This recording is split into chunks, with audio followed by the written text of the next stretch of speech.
There's a lot of extra cruel and unusual punishment that occurs in the carceral system. It's unbelievable. And if I wouldn't have lived it myself, I don't know if I would believe it, actually. Amy Ichikawa is the founder of Woman to Woman, a nonprofit organization that advocates for incarcerated women in California. And she knows better than anyone the issues such women face, because she herself spent 5 years behind bars. Now, she's using her unique perspective to help others, and to address one of the most dangerous security risks, the incursion of men who claim to be female under the banner of a so-called gender identity into women's correctional facilities. This isn't just happening in prisons on the notoriously liberal West Coast. Throughout this podcast series, we've heavily focused on how children are being indoctrinated into gender ideology and put on a pathway of experimental medicalization, the effects of which are often irreversible. But there seems to be no area of society where this ideology has not invaded, and we'd be remiss if we didn't highlight the effects it is having on an often forgotten vulnerable population, women in prison, many of whom come from troubled backgrounds and have histories of alcohol addiction, substance abuse, and domestic violence. To begin this bonus episode of Generation Indoctrination, I asked Amy how she wound up incarcerated and how she became an advocate for this marginalized group of people. In 2009, I got into trouble for the very first time, and it was very big trouble. I was arrested for kidnapping for ransom and a very long list of serious felonies, some of which carried life. So I was, for the first time in my life, dealing with consequences and having to take real accountability for things. I was sentenced to 5 years in California State Prison, and it was mind-blowing. Amy said she saw many disturbing things during her time in prison, including a complex and inequitable healthcare system, and fellow prisoners whose crimes were so heinous she likened their presence in the general population as psychological warfare. One such criminal was a purported serial rapist, a man who identified as a woman and who she said was placed with the female population. It was a situation that left her horrified. It's the most helpless feeling I've had to date, just to know that you have absolutely no control of your environment, of your own physical well-being, your mental health, nothing. And there's really no one you can talk to about it. It's so unbelievable that I would call home every day crying for weeks, trying to explain to my family that there was a serial rapist housed here and that this is legal, that the state really did it. And they were having such a hard time believing me. They thought I was delusional. And that just adds to the helplessness, the feeling of utter vulnerability. It's just like you're emotionally naked, and it creates this cloud of hopelessness that sits over the entire prison. The whole population is on pins and needles, and it creates more tension. Unfortunately, Amy's situation has become all too common, with organizations and efforts forming to help bring attention to this strange and troubling phenomenon. Amanda Stallman represents the U.S. chapter of Keep Prisons Single Sex, a UK-based organization advocating for the sex-based rights of incarcerated women. Amanda recounted how she was blown away when she realized all that is happening in prisons today.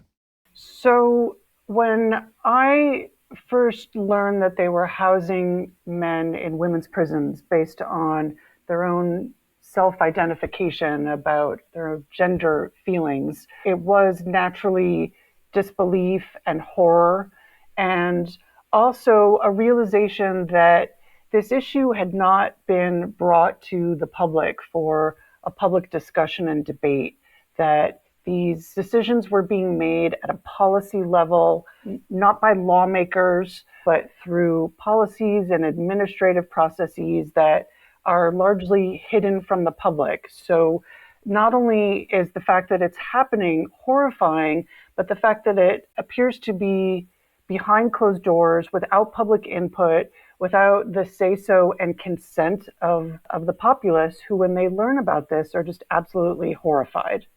Amanda went on to explain that when she shares with people what's happening in our prisons, they are generally very astonished, completely and utterly shocked that this is now permitted, and in some cases, even legally allowed. People's initial reaction when you tell them there are men in women's prisons is typically disbelief. No, that can't possibly be happening. And then if you provide some numbers about, well, yes, it is, there's this perception about, well, it must be a very certain kind of man that makes it okay.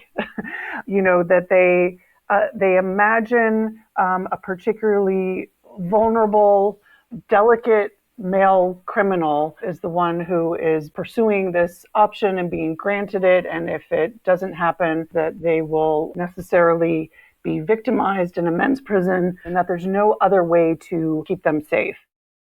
Like Amanda, Amy was initially not well versed in how gender identity issues were playing out in the correctional facilities. Not long after the founding of her organization, she said she started receiving letters from female prisoners requesting help. That sparked her quest to understand the regulations at the center of the debate. Laws that give males in women's prisons what she believes are special rights. In California, Senate Bill 132, titled the Transgender Respect, Agency, and Dignity Act, was signed into law by Governor Gavin Newsom in 2020. It allows incarcerated transgender-identifying male individuals to be housed and searched in ways that comport with their so-called gender identity. Because I started getting a bunch of messages, calls, letters from friends, from women I don't even know, asking for help, just terrified that they were going to start the transfers from the men's prison and they needed help. So I looked into it. I did my homework. I pulled the bill up and I read it, and I just lost it, because the rights that are provided within SB 132 are actually unheard of within the Department of Corrections. These are not normal privileges that anyone gets under any circumstances. So to provide these privileges to someone, and these are only accessible to male-born prisoners, was just like a punch in the gut, knowing that there's a section that states any person who transfers under SB 132, their personal perception of their well-being and safety will be taken into deep consideration whenever placing them or housing them or giving them a job assignment. They can actually request a move at their will, and they can move into, and women's prison, you have to remember, it's an 8-person cell. It's not a 2-man cell like men's prison. There's 4 bunk beds, there's a toilet, there's a shower, there's 2 sinks. So this is like a little home. And this person can move into one of those cells and say, I don't want any of these people in here. And so you can displace an entire room, or I don't feel safe, or this isn't good for my mental health. And you can displace an entire room. And it takes some women years to develop an environment that you can actually do your time in and thrive and grow and heal. It's not easy to get 8 people together that can make a little box work as a house. So not only that, but what the law did was make them almost untouchable. There's really nothing that they can do that would have consequences at all. So it's really scary. It's created a very dangerous privilege group that is accessible to predators and victims alike. And it isn't just happening in the United States.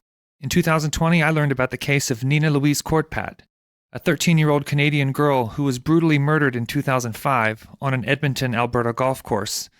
The man who killed her, Michael Williams, raped, stabbed, strangled, and bludgeoned her to death with a hammer before trying to light her body on fire. While he was caught and convicted of his brutal crimes, he began self-identifying as a woman and started taking hormones, and he has been allowed to live in the Fraser Valley Institute Women's Prison in Abbotsford, British Columbia. Sources told the Toronto Sun in February of 2020 that he only took cross-sex hormones 2 weeks per month so that he could still maintain an erection. According to Heather Mason, a Canadian advocate for incarcerated women and a founding member of COSPAR, a Canadian women's sex-based rights group, Williams is now back in a men's prison after allegations were reportedly made against him, and he was known for maladaptive behavior. His requests to transfer back to the women's prison, as far as she knows, have since been denied, but he's far from the only case. Heather faced her own prison sentence years ago on drug-related charges and, after her release, began to hear stories from incarcerated women who were dealing with men in the prisons. She said the issue worsened in Canada after the 2017 passage of Bill C-16, which added transgender self-identification language as legal categories of personhood to the National Human Rights Act and the Criminal Code. Bill C-16 passed and it added gender identity or expression to the Canadian Human Rights Code. So basically, we couldn't discriminate against trans people. At first, the policy didn't change too much. Basically, all that happened, like the prison policy, was that you could apply for gender reassignment surgery after living as a woman for 1 year in the prison system, because prior it used to be that you had to live outside of prison for 1 year. And CSC, so Correctional Service of Canada, released that policy. And then there was a town hall meeting in Kingston, Ontario, with the Prime Minister Justin Trudeau. And someone got up and said, well, what about women in prison, like trans women? And Justin Trudeau admitted that he didn't really think about it and that he would look into it and change it. So basically, because of that town hall meeting, gender identity or expression became the grounds for transfers to women's prisons. This begs some important questions. Why is this unfolding? And what happens when women speak out against it? When female prisoners object to these men, Amy said they often face retribution inside of a system that is completely beholden to this gender dogma and rushes to fulfill its demands. I interpret it as them being labeled thought criminals. There is a woman who submitted an inmate complaint to staff and made a complaint about a man putting his penis on her. And she received the complaint back. It was returned with her information crossed out, and it said a woman with a penis. And no, she doesn't believe that that is true. And that's just not what a lot of people believe. So this is now forcing an ideology on this population like a religion. It's really like mental incarceration. And so there's a lot of manipulation and game playing that occurs here that's on a level that women are not used to. The people who are being transferred in are skilled manipulators who've been in the system for 10, 20, 30, 40 years. So they are experts at this game. And there is no exercise that the women could have done to be prepared adequately for this. If people aren't able to understand or to see the issue that's happening here, that this is being taken advantage by very predatory people, then it's just because they don't want to see it, because incarcerated women don't matter. Amy now has over 1,000 emails from people revealing the disturbing occurrences in prisons, and that parents often call her in tears. One of the challenges, of course, is getting the public to understand what's unfolding, that it really is this terrible. That's something Amanda also deals with regularly. It doesn't seem enough to merely say, yes, this is happening, and even for people to say, okay, yes, it is. Somehow they need more specifics often to really understand the depravity of this, the human rights abuse of this, that is what it takes. It takes some more detail often. And those details are truly spine-chilling. Explaining that some of these men have long sentences and thus have no incentive for good behavior, Amanda shared with me some of the most horrific examples that she's encountered. An allegation out of the prison in California that an incapacitated woman was sexually assaulted by a male inmate there, who was then confronted by the women. And his response was to threaten to rape the other women and to hurl abuses at them. And as far as I'm aware, that person has not been sent back to a men's prison.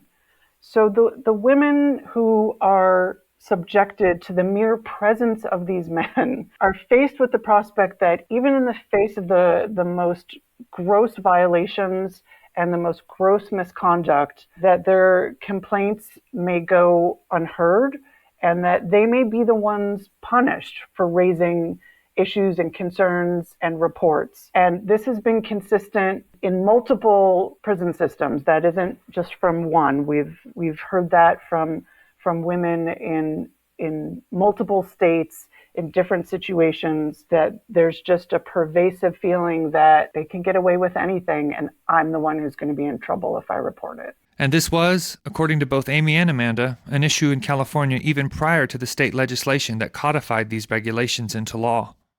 Even before SB 132, the first male inmate in California was an individual male inmate housed in the women's prison in California, is a male named Richard Masbrook. And Richard Masbrook was placed in the women's prison because he did not have a fully intact penis. And the reason he did not was because after he committed his crime, and his crime was that he held hostage a woman and her mother, an adult woman and her mother. And he raped and sodomized the daughter, and he applied electrical shocks to them. He tortured and raped them, or raped the daughter, held them hostage. After that, he made efforts to burn his penis off with acid.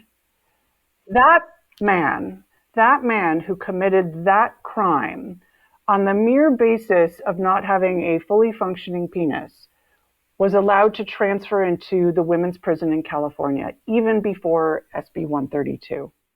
Likewise in Canada, Heather also recounted some of the troubling stories she's heard. And she's not persuaded by those who might think that having male offenders in women's prisons is fine, provided that they've undergone a surgery to remove their genitals. Sexual predators don't just stop being sexual predators once you cut their penis off. A famous story inside about this exact example would be Matthew Harks. So Matthew Harks is a prolific serial pedophile with 60 victims and over 200 offenses, and he has had surgery. And he sexually assaulted an Indigenous woman in the bathroom at GVI, so Grand Valley Institution in Kitchener, Ontario. That's the prison I was in. He got sent back to prison for making inappropriate comments and sexually harassing one of my friends in the halfway house. Everywhere he goes, he has victims, and he likes to go after the women who are small and childlike, or he goes after the women who are developmentally delayed. So he's still an issue, and you don't need a penis to hurt these women. There are other objects. There are his hands. There's his mouth. It just takes away the possibility of pregnancy after rape. This led Heather to conduct a survey, asking the women in prison just what it's like inside. I'll read you a quote that I got back on the survey from one of the women. And it goes, "I lived with a biological male for many months where I watched him have sex with numerous different women, sexually assault a woman in my unit, throw urine and feces at women from another living unit, and expose himself to the women in our unit. He would prey on the young 20-year-old girls in our unit, making them feel uncomfortable to the point where we felt we had no choice but to keep our doors locked at all times." This is why people like Amy, Amanda, and Heather are speaking out. Amy noted that though some might accuse her of hate or bigotry, all she wants to do is simply tell the truth and expose the atrocities. Among those atrocities, the prison system is also doling out cross-sex hormones to the inmates. Anyone who is even remotely masculine with a low ponytail or anything is asked if they want to get on testosterone. And it's the process of getting on testosterone is fast, and it's much more accessible than anything else. You'll get on testosterone before you could get a mammogram or an x-ray for a broken bone. Obviously, this has to be part of an agenda, because why else would it be so accessible? Some women have even said, I'm getting on testosterone so that I can protect myself. I got to get strong. I'm old. How am I going to survive in here?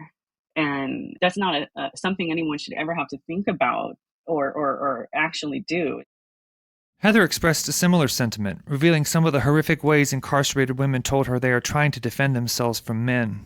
Some of the things that women were telling me were that it was like fighting real men. So they resorted to putting rocks in socks to be able to defend themselves. A woman told me how she was cornered in the laundry room and pushed up against the wall, and the guy tried to shove his tongue down her throat. Another woman was sexually assaulted in the bathroom and was taken out to the rape crisis center. Women were talking about being threatened with murder or assault. Others talked about just not being able to walk from the shower to their bedroom anymore without feeling like they were being watched. The initial aim of Amy's organization, Woman to Woman, was to help women find resources after their prison sentences were complete. She never thought she'd be having to defend women from the aforementioned issues. And she can't believe that California politicians signed off on this policy.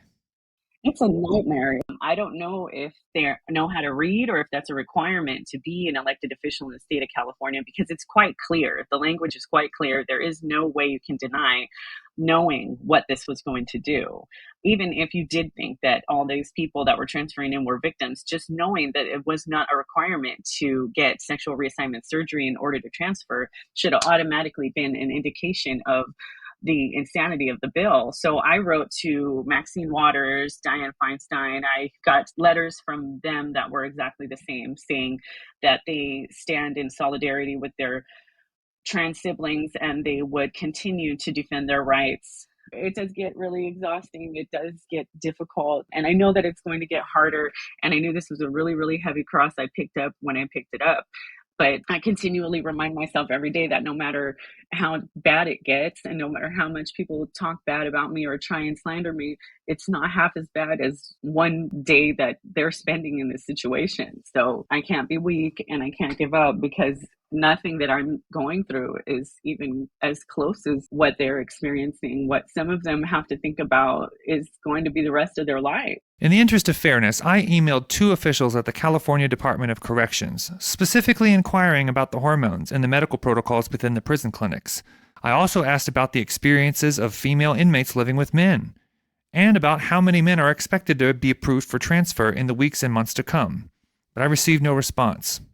Some might wonder why storied organizations like Amnesty International or Human Rights Watch and others in the human rights community are so silent on these issues. I asked Amanda, who is a lawyer but does not function as an attorney in her advocacy role with Keep Prisons Single Sex, doesn't the Geneva Convention prohibit the housing of prisoners of both sexes in the same facilities? Shouldn't that standard apply domestically? And how does the practice of forcing women to share close quarters with men in prison, how does that not contravene every sane principle of human rights law? Well, there's a few questions in there. The reason there isn't an outcry from the human rights community is that they have largely been captured by this ideology, which is not just accepted at international entities like the United Nations, but is promoted by them. They have designated an independent expert on sexual orientation and gender identity, and he seems to view his mandate, and he's probably not wrong, his mandate is to enshrine self-ID, gender identity throughout every country. And they issue reports which describe objections to rendering single-sex spaces mixed sex, including prisons. They describe that as being part of a colonial bias, that women's concerns about this aren't based in fact, they're based in prejudice, they're anecdotal. So there's no help coming from international human rights organizations who have been captured like this. But fundamentally, your assessment is obviously the correct one. This is a violation of the Eighth Amendment of the U.S. Constitution. This is in conflict with the United Nations' own standards of minimum rules for prisons, which are known as the Mandela Rules. It's in violation of the Geneva Conventions, which don't apply in a non-war dynamic, but were the guiding principles for this portion of the Mandela Rules. And aside from all of the sort of legal framework of that, it's just absolute common sense.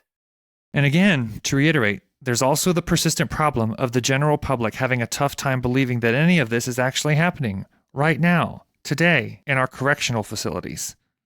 I've encountered quite a few people who don't believe me because they know it's wrong. So they don't think that the government would ever make a policy like this. I remember being in prison and talking to my mom on the phone. And I told her that we had men in the prison. And she's like, no way. Like, she didn't believe me. And I'm like, Mom, like, I'm here. I'm telling you that this is happening. But yeah, a lot of people not wanting to believe it because they don't think something insane like this would be allowed to go on. But there are a lot of people who their mantra is trans women are women. And they seem to think that there's no way that men would identify as women just to gain access to women and children. And it blows my mind that they can even think like that with what we know about predators in the world. In the end, Amanda said people must realize that the decision to move men into women's prisons based on gender identity is creating new problems for women, and they must be reconsidered. This issue was created for no good reason. Lots of men are vulnerable in men's prisons. There are older men, there are disabled men, there are gay men. There are lots of men vulnerable in the men's prisons, and it is the responsibility of the state to ensure and provide safety for all of these men, however they identify, in the men's prisons. We don't need to create additional problems for the women's prisons.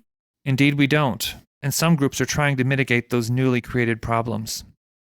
In November of last year, the Women's Liberation Front, a radical feminist group, filed a lawsuit on behalf of 4 incarcerated women challenging that California law that allows men to self-identify as women or non-binary to be housed in what should be female-only prisons. The Women's Liberation Front is urging the court to overturn this law and declare it unconstitutional. Their multi-pronged case includes the argument that the law violates the 8th Amendment, which subjects incarcerated women to known substantial risks of physical and sexual violence, including consequences such as pregnancy and sexually transmitted infections, and the associated psychological distress and terror. This is, they say, cruel and unusual punishment. At present, hundreds of men have applied for transfers to the women's prisons, and dozens have already been transferred. The remaining requests appear to be pending, and there is ample reason to think that at least some of them will be approved. The state of California and the American Civil Liberties Union continue to seek dismissal of this case, and in July, the judge issued an order denying 2 motions for leave. Due to delays related to the COVID pandemic backlog, the legal action is ongoing, but the timeline remains unknown. Meanwhile, one of the most sadistic crimes to have happened in recent memory has reemerged in the news. A man who was born David Warfield but now claims to be a woman and goes by the name Dana Rivers was found soaked in blood and running from the doorway of his victim's house, which he had set on fire, in Oakland in 2016. He was found possessing knives, ammunition, and metal knuckles. Inside the burning house, the police found a lesbian couple, Patricia Wright and Charlotte Reed, who had been repeatedly stabbed and were riddled with bullets. The police also found Benny Diambu Wright, the victim's 19-year-old son, lying dead outside in a pool of blood. Rivers was recently convicted on 3 counts of murder in the first degree and on 1 count of arson. The court has ordered the jury to return to the courthouse on December 5th to consider his insanity plea. It is entirely possible, given current state law, that Dana Rivers, despite being convicted of some of the most grotesque crimes imaginable, be housed in a woman's prison. Thank you for joining us in this bonus episode of Generation Indoctrination.